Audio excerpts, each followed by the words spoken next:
Okay, trip number 5. It's more like a visit because I was passing through the Ackworth area on the way back up to Tennessee, and you're just looking at a stump. If you can see it, I think my camera's kind of fogged up, but you're looking at a stump right now with a hole. I just started digging on the front side of it, and I've already sampled 3 or 4 pans, and I found a few colors in each. Moved down to this stump because I spotted it on the way in, and I ended up finding a little bit better color, just one piece though in a pan. And then it started pouring rain on me, and my main purpose of this, since it's raining, is to gather some material. So I've got some material that I haven't run yet, some big rocks, everything. The reason I'm carrying that is because I'm in the process of building my own highbanker, so I'm looking forward to that. Yes, I have a dinky little shovel there because my big shovel I broke, which it had a lifetime warranty, so I got a new one, and it's easier to travel with this shovel. But if I have to use it more than 5 minutes, I'm pretty sure I'm going to break it too. And I also made a new sucker tube. Man, this, hopefully what you're seeing is a lot better than my camera. But anyway, I made a new sucker tube because I'm looking to start doing some more crevicing. Alright, here's the trail that I'm trying to walk back to my car. Obviously someone had some fun in it. There's a shoe someone has left as a casualty, and then you can probably see my tracks where I've slid the whole way here, and then over there is a rise that I just had to walk up. So try not to kill myself to get back to my car. But this Georgia clay is slick, so if you've never experienced it, you need to. What you're looking at here is the highbanker that I made, and I'm just going to give you a quick rundown of what I've done here. So I started with the sluice that you saw in video 1. This is a Angus McKirk Adventure sluice, and I made a wooden frame, some adjustable legs, and you can see it's kind of some of it looks finished, some of it looks unfinished because it's kind of been a work in progress here. So I've added an extra piece of wood here. The legs and everything are at an angle to give it some adjustability. I've got some like little wing nuts to make them adjustable, and also easier to break down in the field.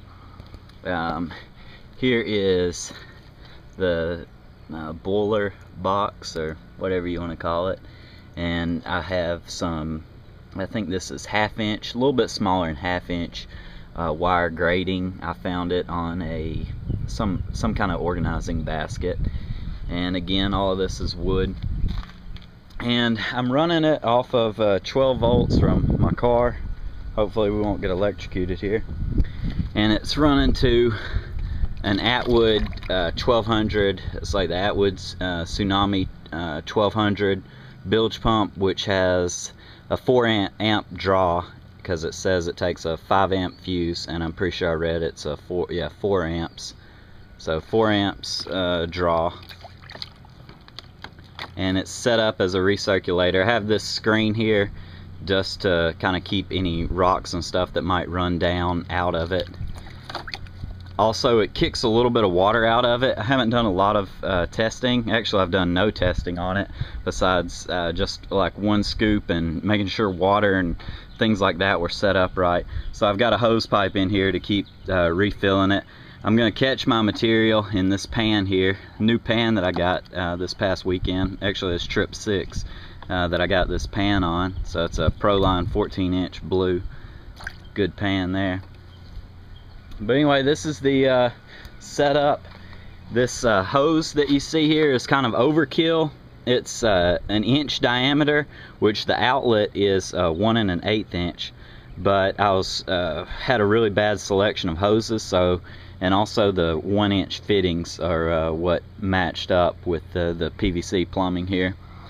And the reason that I went with this design is, for one, bilge pumps aren't designed for pressure. They're made for just pushing the water out. And the whole spray bar type setup, where you have bars that spray and wash your material, I like that. But some of the innovators of new products that are on the market for small scale miners, I'll say Angus McKirk, and also the what is it, Gold Hog, the guy from Georgia, Gold Hog. Anyway, if you look at their design, this is kind of what I designed my my highbanker after, is looking at those two products. And their newest products have the single spray bar, and they're shooting up into a hopper box, which creates kind of a boiling action. And the same thing with the Angus McKirk. And I think that's perfect for a bilge pump, because since it's not pressurized, you're getting the maximum amount of water flow rather than restricting it with spray bars. And I'm also getting the boiling action here. And by having this plate right here that kind of angles the water down, it helps to smooth everything out. And you'll see that in a minute when I run it. And this is just stained with a black stain. And of course this one, it just has the stain. The rest of it has polyurethane on it, which when I get it completed, I'll clean it all up, stain it again, polyurethane it. And it's just made to be like a small portable either cleanup or small highbanker. But there it is. Now what I'm going to do is do a quick test on it, show you how it runs, and then in trip number 5 I brought back this material here.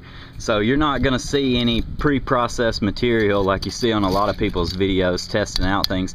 I mean, this is clay. I had to add water to it so that I could even get the shovel down inside of it, but it's just rocks and clay and everything just straight out of the creek. I just shoveled it right into here. So we're gonna run that, but first what I'm gonna do is I'm gonna get it started up for you, and then I'm gonna dump in I don't know if you can see those, but I've got 5 pieces of lead. It was actually I think a pellet that I smashed out with a hammer and then cut it up. So I'm gonna cut it on, and then I'm gonna dump those in, and I'm gonna check and see where they end up at. And a few other things. I have a piece of rubber here. Since the sluice isn't designed to be a high-banker, I have a piece of rubber that's blocking the end, so that'll kind of stop some of the water from coming out of the back. And then I also added this flap of rubber in as well to help smooth the water out. And I'll show you why here in a second. So let me get this started up. And alright, let's see where the lead ended up. It is, well, 2 pieces stayed in the box right there. Okay, up and running again, full throttle. The reason that I put this rubber matting in here is you can see how it smooths everything out down the riffles there. Hopefully you can see that. When I take it out, see, it kind of creates all this a lot of blowing up action right there.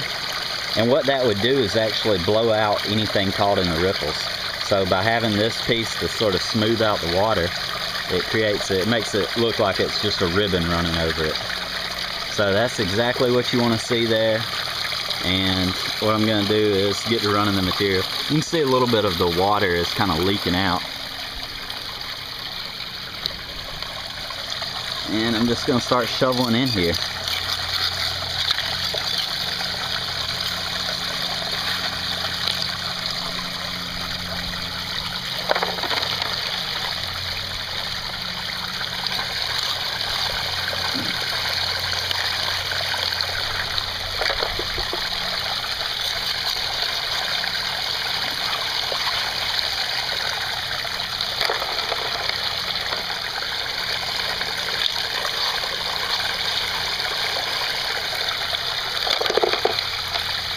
The reason I have it set at such a low angle is because these rocks have a lot of clay on them, and I wanted all the clay to get busted up. And this is real, you can see as everything comes out. I've got about, I think it's a 3-inch opening here, and up front it's about the same, 2 3/4 or 3-inch there as well. So you could put a, largest size rock is going to be a 3-inch rock going through it. Alright, tripod's in place. I think that gives you a pretty good view. Start running material here.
up's done. That's easy enough. That's how it goes back together. It's just a frame. Built it around this sluice. Sluice has 2 rivets here. I've made those indentions on either side. So to guide it back into place, what you do is put it down on the wood. Slips in there like that. It's back in those holes, so then I take these clips, put it there. These are the rocks that got kicked out of the back and what was all in this material here.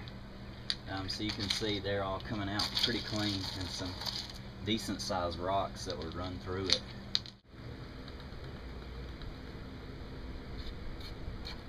There's the lead. I ended up dumping the lead back in with the dirt and just shoveling it in there to see if I got it all. So there's your 5 pieces of lead. They were all caught. And there's the gold right there. Man, that's some fine stuff right there. A couple decent pieces. See if you can get a better look at it.